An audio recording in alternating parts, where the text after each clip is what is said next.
Oke, di sini gue pengen jelasin tentang trading crypto dalam 30 sampai 40 menit ke depan. Ya, mungkin teman-teman bingung dari awal sampai akhir ya, sampai cara tarik garis ya, trading itu kayak gimana. Sini gue bakalan jelasin secara simple. Jadi pertama kita bahas dulu ya, kenapa kita bakalan trading crypto ya? Kenapa nggak tradingnya forex? Kenapa nggak tradingnya komoditas ya? Kenapa nggak tradingnya emas atau saham dan sebagainya? Sebenarnya ini optional. Trading saham atau trading emas ya, atau lu trading forex dan sebagainya, itu pilihan dan nggak pernah ada yang salah. Cuma di sini tesis kita ya, kenapa kita tradingnya itu kripto? Karena kita rasa ya, gue pribadi rasa kalau kripto itu suatu aset yang global, nggak kayak saham, nggak kayak forex dan sebagainya. Global itu maksudnya kayak gimana? Jadi satu dunia itu bisa trading. Yang awalnya umur 18 tahun punya 20 miliar, sekarang 19 tahun punya 100 miliar, hanya dalam setahun. Gimana caranya? 100M itu kan kata media kan, mungkin bisa lebih kok. Iya betul. Dulu sebelum kamu punya 100M dan sekarang sudah punya 100M, ada nggak dari gaya hidupmu yang berubah? Sebenarnya kalau lifestyle tuh enggak ya, cuma lebih ke merasa aman yang berubah sih. Pendapat sulit tentang Timothy Ronald. Kalau Timothy tuh Hal yang kamu punya itu. tangan ya. Aquanaut ya. Harga berapa itu? 1,7 mungkin. Mobilmu apa yang sekarang? Lexus LM. LM350. Iya, 1,5 sih. Aku beli second. Lebih worth it. Iya. Lebih worth it. Apa sih yang membedakan antara umur 19 tahun kamu nih yang punya 100 miliar sama umur 19 tahun yang pada umumnya gitu? Orang yang bisa attention to detail, orang yang bisa perhatiin sampai detail-detail perintilan kecil-kecilnya itu bisa eventually make it gitu. Terusnya mungkin aku lebih bisa memanfaatkan momentum aja. Ini aku mau bahas yang lagi viral, pemenang atau trader terbaik di Akademi Kripto. Jadi sebenarnya siapa ini Sul? Sebenarnya kayak gini. Sul, welcome back to Halo. my podcast. Setelah hampir setahun kita nggak ngobrol-ngobrol. Iya. Tapi pertumbuhanmu sekarang sepesat itu ya? Iya, lumayan sih. Tahun lalu, awal tahun ini ya? Awal tahun Januari ini. Iya. Kita ketemu kamu masih umur 18 tahun. 20 miliar tuh yang kita goreng-goreng yang viral banget. Iya. Sekarang hanya beda setahun, umur 19 udah punya 100 miliar rupiah. Luar biasa ini. Itu dalam setahun doang loh Sul. Dan ini ya kalau tahu dari mana ya, aku baca dari Tempo, dari berita-berita Iya. yang sudah tersebar lah sekarang. Iya. Tapi sebelum aku tanya-tanya nih, aku jujur bangga banget sama kamu sih. Kayak dari awal kita ketemu gitu kan. Kita ngobrol-ngobrol di kafe, aku temuin kamu sama Ko Andrew. Dan itu perjuangan sih temuin kamu sama Ko Andrew. 3-4 kali loh aku harus menggoda dia. Untuk akhirnya mau ketemu sama kamu. Cuman anyway, mungkin dia juga sekarang bisa bilang dia bangga banget juga sama kamu lah.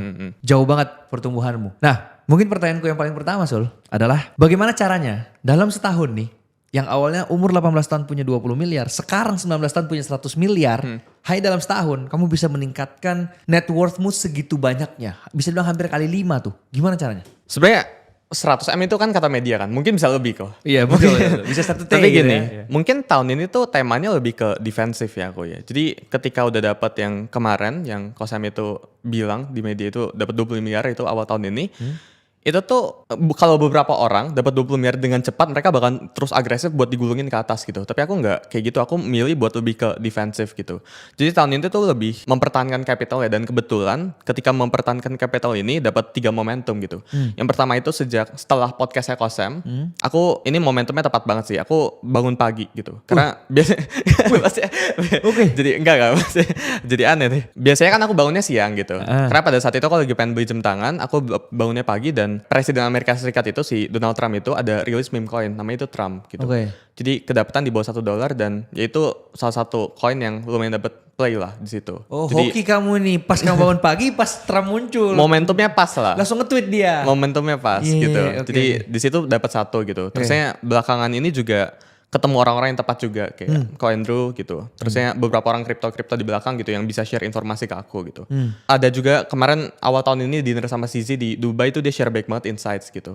Sama ya mungkin tahun ini tuh community sama personal brand aku grow aja sih ya. Jadi bisa dapetin lebih banyak kenalan dan bisa dapetin capital yang lebih banyak aja sih. Berarti tadi gara-gara kamu punya personal branding akhirnya itu terdampak sama Trade with Sulimu juga ya? Terdampak iya. Trade with Suli kamu menghasilkan berapa tahun ini? Dari network ya?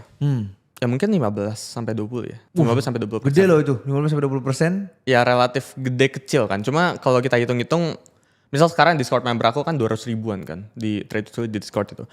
Itu actually nggak seberapa sih, karena kita nge-burn back banget uang buat ke membernya balik gitu. Kita buatin acara, kita kasih apa merch dan sebagainya, itu merchnya isinya bagus semua gitu. Jadi itu tuh purely kita seleksi dengan berbayar aja sih.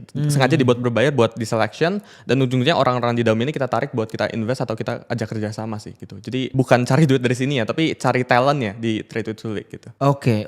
Nah sebelum kita bahas lebih lanjut tentang Trade with Suli dan lain-lain, aku penasaran nih. Bisa dibilang umur 19 tahun yang punya net worth sampai 100 miliar ini bisa dibilang mungkin cuma kamu yang aku tahu sekarang. Tapi kalau mungkin, kalaupun ada, mungkin 0,00001% lah dari penduduk Indonesia. Nah itu apa sih yang membedakan antara umur 19 tahun kamu nih yang punya 100 miliar sama umur 19 tahun yang pada umumnya gitu loh. Apa yang menjadi perbedaan besar di situ, Sul? Attention to detail kali ya. Jadi orang tuh suka ngerasa, jadi 1 ke 80 itu gampang, tapi 80 ke 100 itu susah. Jadi misal orang pengen jadi content creator, mungkin bikin rekam video itu bisa gitu, tapi orang dari body language-nya, dari apanya itu susah gitu. Jadi menurut aku orang yang bisa attention to detail, orang yang bisa perhatiin sampai detail-detail perintilan kecil-kecilnya itu bisa eventually make it gitu. Kayak misal kenalan sama orang gitu, ya body language-nya terusnya semuanya yang attention, perintilan-perintilan kecilnya tuh matter sih, itu pertama. Terusnya mungkin aku lebih bisa memanfaatkan momentum aja sih, dan dihadapin momentum yang banyak gitu. Dari 2 alasan itu sih. Kalau work ethicnya menurutmu kamu lebih bekerja keras daripada anak pada umumnya gak?